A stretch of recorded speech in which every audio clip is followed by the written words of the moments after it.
Hello, everybody. This is Sam with Korean Association, and welcome to Candidates Corner.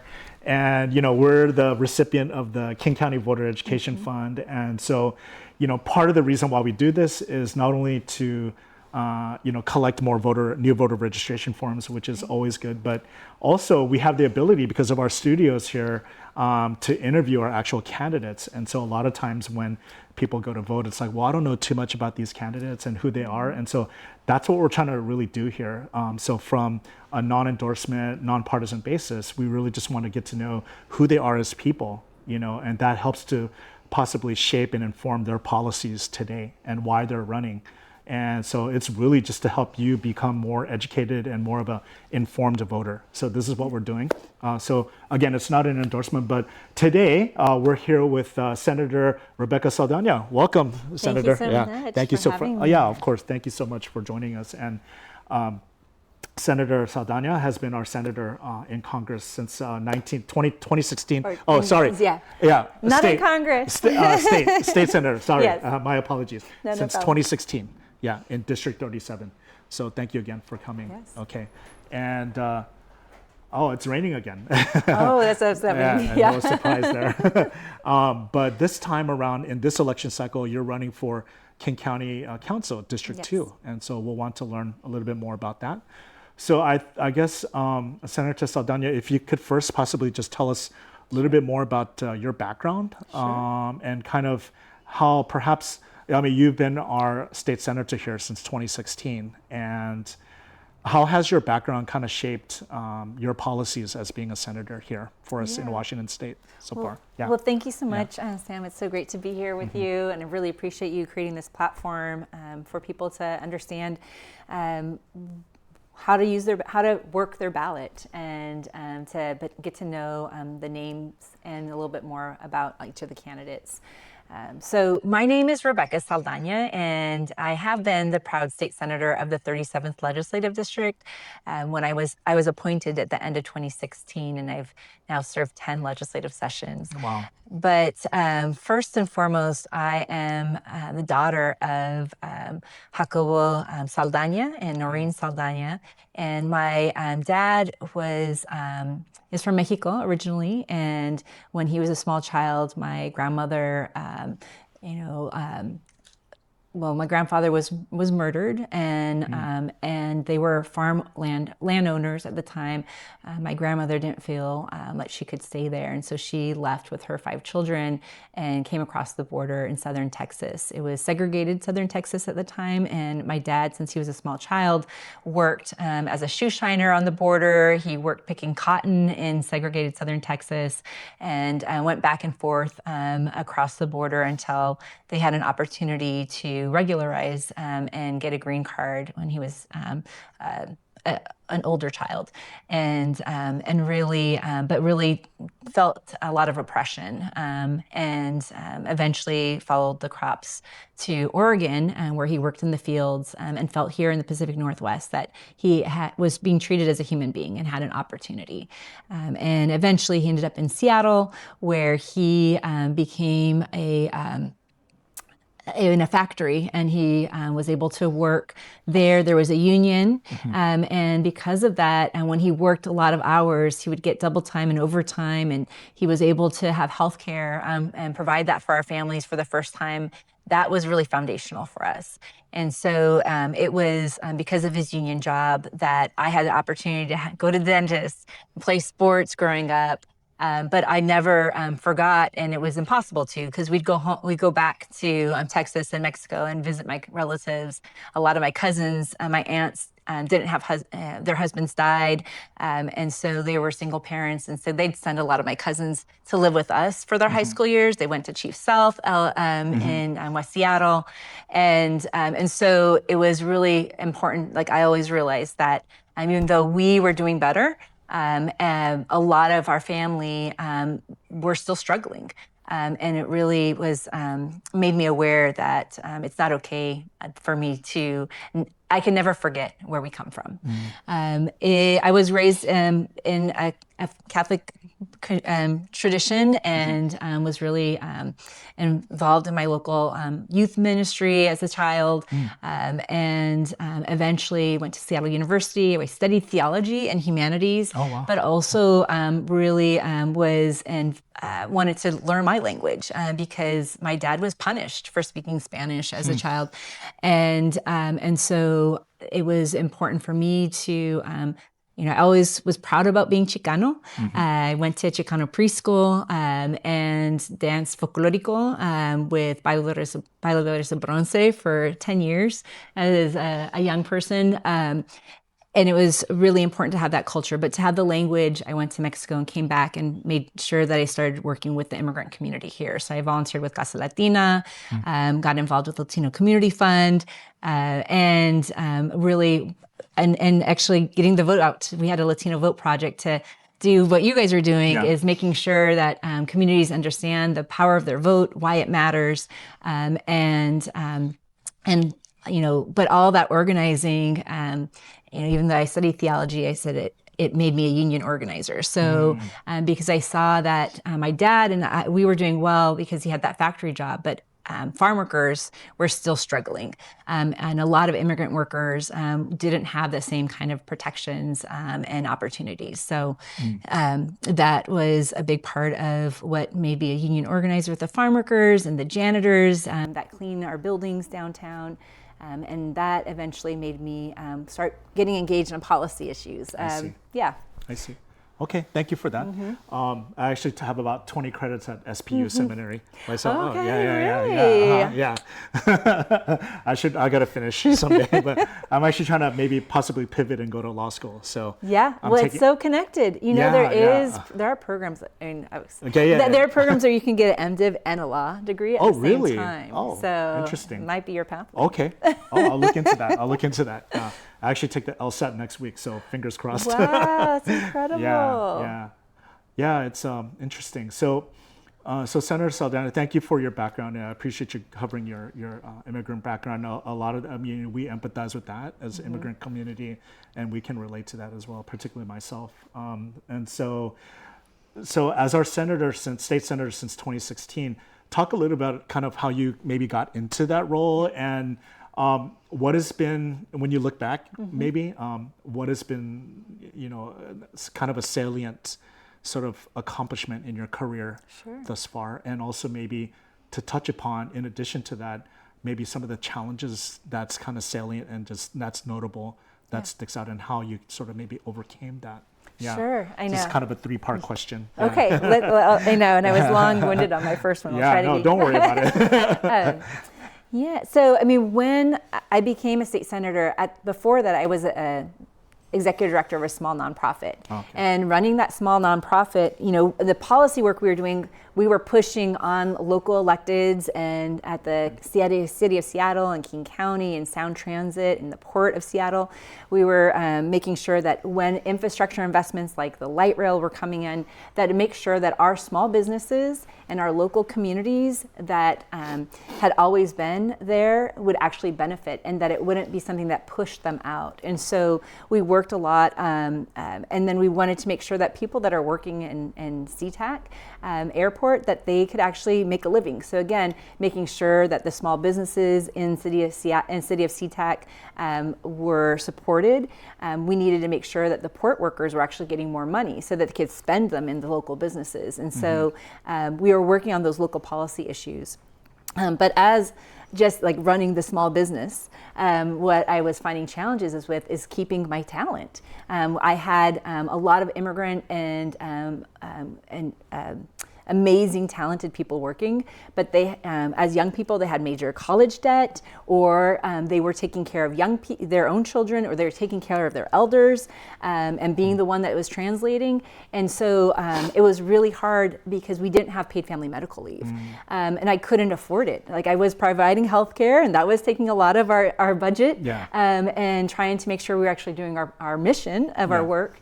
And so when Pramila Jayapal, she was my state senator, ran for Congress, I realized, oh my goodness, we need someone to represent us there. And there was going to, if I didn't run, there was not going to be a single woman of color in the state Senate at the time. And it was in a time where the federal elections were going on and they were saying very anti-immigrant things. And a lot of young people and my children were afraid of what was going to happen. And so I said, I need to show that in this difficult time, no matter what's happening at the federal level, here in Washington, we are going to be pro-immigrant. We are going to protect our young people. We're going to stand up for our values and demonstrate that you can disagree without being disagreeable. And bullies can win on occasion, but they are not going to win in the long run. And so I went for the appointment, and when we doubled the women of color in the state Senate, we also changed who was leading the state Senate, and we were able to start passing some really important policies. I'll say a couple. One is that we passed Keep Washington Working, which is to say that we will not use our state resources or allow local resources to be used to terrorize our immigrant community. That immigrants are who fuel our economy. They're the ones that start up small businesses. They're the ones that are hiring local people. They're the ones that are employees doing essential work, whether that's agriculture or hospitality or healthcare. And so we need to stand up for our immigrants. And just because there's a broken federal system doesn't mean that workers here are not valued. They are our neighbors, they're our residents. They deserve to be able to access all the resources of our local government, and so that was really important. And we've had to keep on iterating and making sure that Keep Washington Working works in Washington State, because this administration, Trump 2.0, is not even following their own laws around how they're using people's data. The second is being able to pass a progressive paid family medical leave that gave access to small businesses to be able to provide paid family medical leave to their workers, and that has been really transformative. So I'll say those are two examples of really important policies. And the last one is the Voting Rights Act. And that is creating and it was part of an access to democracy packages that we've passed in 2019, that allows people to do same day filing for elections. So if you forgot, you can still vote. And it allows for early registration for 17-year-olds. The Voting Rights Act is making sure that voters have an opportunity to actually elect people that share their values. And that particularly impacts Central and Eastern Washington, where their votes have been diluted for a really long time. So those would be three things that I think really were impactful examples of policy we're able to pass. Great. Well, thank you for standing up for worker and immigrant rights, and we appreciate it and thankful for the work that you've done. And so now coming up on this election cycle for this year, so King County Executive Gurmai Zahalai is now our King County Executive, and so he previously held the seat of King County Council position 2, which you're currently running for now, and so that particular seat is vacant. But we were kind of curious, as our state senator, is there specific reasons why you may want to do a transition or a pivot at this point? Thank you so much for that question. And I know, at least for the Latino community, I mean, it was something I was considering because, a lot of our community don't really know the different levels of government. And they're like, Senator, it sounds so exciting. It sounds so important. Regal, and especially when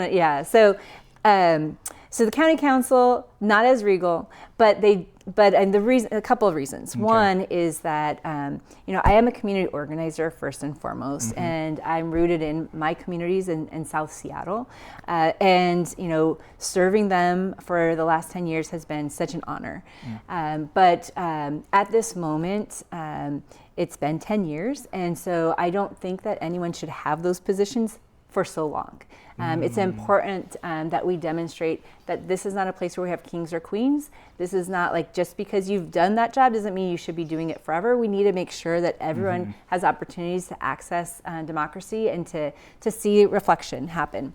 I think the second thing is that so it's a selfless act for you in that way. I mean, I try, right? We all but also you're being considerate of I mean, and I think the other piece is that I actually a couple years ago had a cancer diagnosis, and so there's personal reasons why it's actually selfish too. Okay. Is that I had that diagnosis. I'm really grateful for the care that I got.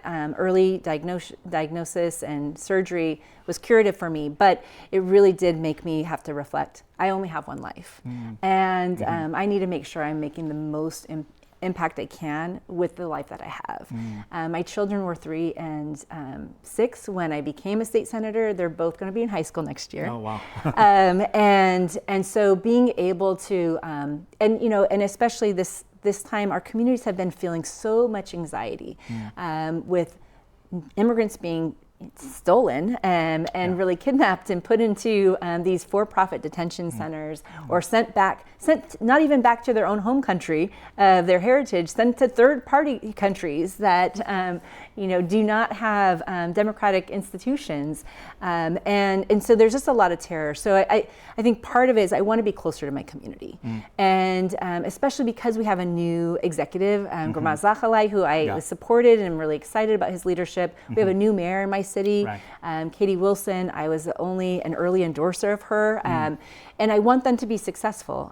We are facing a really challenging federal landscape, global landscape, and locally we're having hard budgets. And so I want to be able to bring that 10 years of experience I have of relationship building with the legislature at the state level, this 10 years of really having difficult, moneyed, and big powered interests, and being able to still show my values and make progressive policy happen.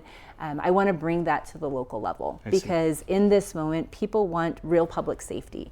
And that means we have to, even a hard budget, keep on building behavioral health system and make sure that people on the streets can get the support they need. We need to build affordable housing, and that can happen at the local level. Okay, that was going to be my next question, and you touched upon it briefly. Is if elected and now as part of King County Council, then how do you feel as your previous experience can you kind of help to shape what King County may need at this point? And I think that is, because what we need to do is to build housing that's affordable at all income levels. We need to be able to actually deliver real public safety.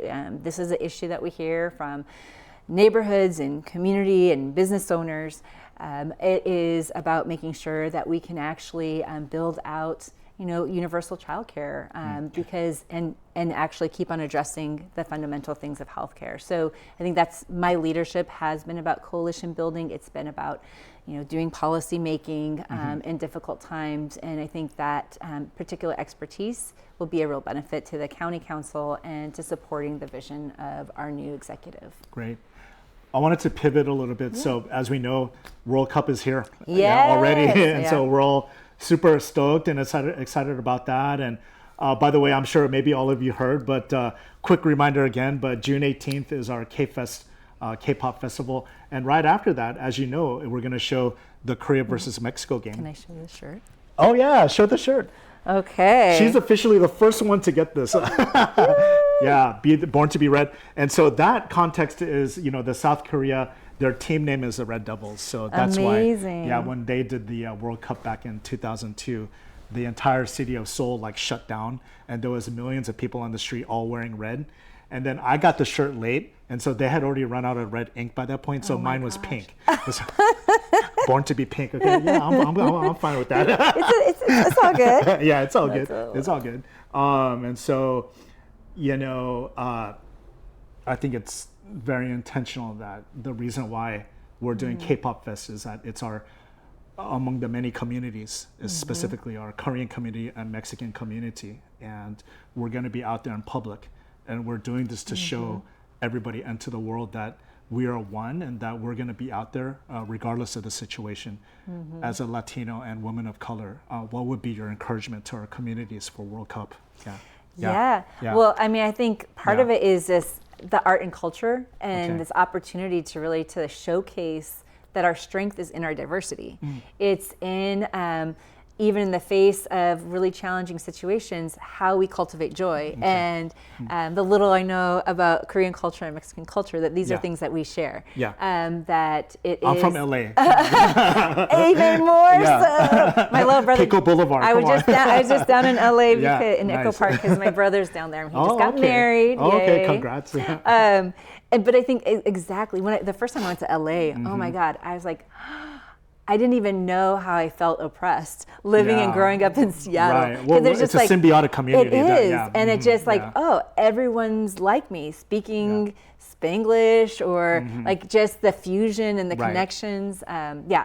So I mean, I think this is an opportunity to really showcase that we're like I said earlier, like. Yeah.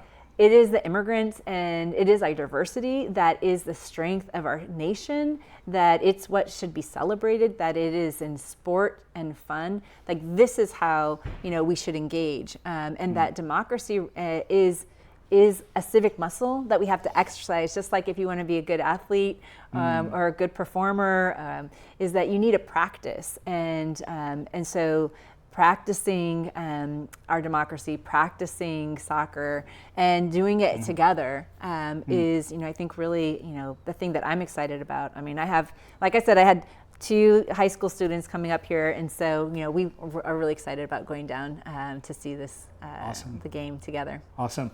Well, this was originally planned with ourselves, Korean Association, and the Korean Consulate of Seattle, and then the Korean Cultural Center of South Korea. But recently, we were we were introduced to the Mexican consulate. And so we are going to be adding their logo, and they're going to be coming to speak and joining together with the mariachi band together with our cultural performances. So we're so just thankful for that and happy about that. And so finally, Senator Saldana, so maybe to speak to our AA and HPI and communities of color.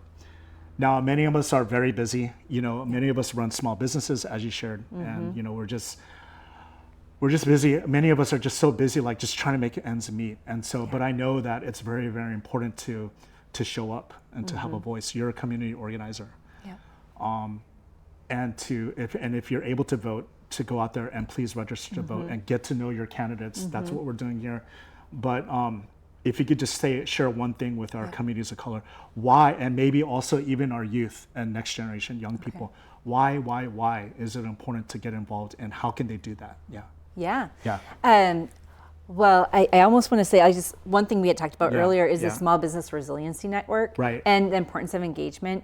I think one is like people are super busy, but I think it's also, your elected officials are just regular people. Yeah. And they're looking for, like, they know what their expertise is, but also often they don't know what they don't know.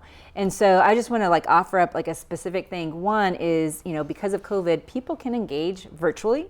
You can sign up by Zoom. You can do meetings by virtually. So you can be in your actual business and just take a 10-minute break and, To join council meetings? Yeah, and to things join like that? council member meetings, or even to invite them virtually to come into your office. Right now, for all your state elected officials, they're in interim, so they're back in their districts and their communities, sometimes many doing other jobs as well because it's part-time at the state level. But you can invite them to come and have an hour shadowing you. Oh, really? And so you can invite them into your business. Starbucks would do this, Home Depot does this, where they have you come, put on the apron and experience something. Yeah. But what we need is the connections with our small businesses, because you are really the backbone. And so being able to invite your local elected, you'll be surprised that they or their staff are going to want to come. So I think that's one piece. I mean, I think really why it matters is because our parents, our ancestors, or ourselves, right, came here for a reason. Maybe we were forced to, maybe we were, brought here, but a lot of us came because we have a dream. And we dream and we believe in democracy and opportunity and creating a better future for our children and our grandchildren. But democracy is fragile. And we are seeing that. And especially as someone that comes from Las Americas, the United States is another country in Las Americas. And we think we're exceptional, but we're really not. And so if we all don't take a moment to at least know a candidate, vote, sign in, make our voices heard, like it will go away. This is not forever. And so that's part, like, it's frustrating. It's not like my first but when you know the alternatives, it means it's worth it to show up for a meeting, to join an association like the Greater Seattle Korean Association, to make sure that you're not being isolated, because you can actually shape policy, especially at the county level, especially at the city level, especially at the school board. Your engagement can have a really big impact. Great. Thank you so much, Senator Saldana. And finally, what are some of the needs that you have for your campaign, and how can folks help you? Oh, that would be amazing. Website and Yeah, so we are trying to build a multi-generational campaign, and we are trying to build it in a way that we're winning every day. And so we would love to have your expertise on our policy. Like, if you go to our website, you'll see that we have a policy platform. We are building out those policies with communities. So if you have expertise and a perspective, we'd love to incorporate that in how we're thinking about it. We are canvassing. District 2 includes Skyway, Beacon Hill, Rainier Valley, all the way to University of Washington and the 65th and Ravenna. So we'd love to engage you on a canvas. We're looking to be invited out in community, and we're also like hiring up and supporting young people. So if you're older, if you're younger, if you have a couple of time, we'd love to be able to create those mentorships and opportunities and networking, because this time is hard. A lot of people are just coming out of college, and the job market is hard right now. And so we want to make sure that we're creating opportunities and making connections. And so if you have a connection, we'd love to connect you with some of the young people that are working with us. Okay, great. Thank you once again. Yeah, thank you so much. Yeah, of course. So everyone, it's Senator Rebecca Saldana. She's running for King County Council position too. So she is in the primaries. So most importantly, just please show up to vote and send in the ballot.